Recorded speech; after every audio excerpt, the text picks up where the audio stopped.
আমরা কেন ডিসেম্বরের মধ্যে নির্বাচন চাই এই ব্যাপারে আমরা ব্যাখ্যা দিয়েছি। এই ব্যাখ্যা দিয়েছিলাম যে ডিসেম্বর হচ্ছে শীতকাল, এটা হচ্ছে নির্বাচনের একটা পরিবেশের সময়।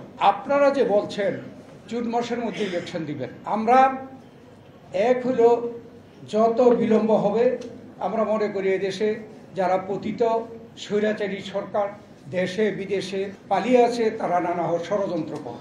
আমরা কিছু কিছু ষড়যন্ত্রের নমুনা আমরা দেখছি।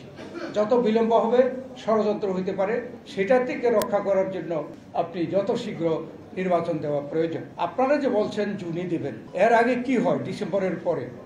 এর পরের বছরের জানুয়ারি মাস, এরপরে ফেব্রুয়ারি মাসে রোজা। এই রোজাকে তো আমরা কোনো কেউ পিছিয়ে দিতে পারবো না, আপনারাও পারবেন না, আমরা রাজনৈতিক দলও পারবো না। এই রোজা এবং ঈদ নিয়ে 2 মাস চলে যায়, ফেব্রুয়ারি মার্চ, তারপরে আসবে এপ্রিল মে হচ্ছে দেশে পাবলিক পরীক্ষা, এসএসসি এবং এইচএসসি, এগুলোকে পিছানোর কোনো সুযোগ নেই।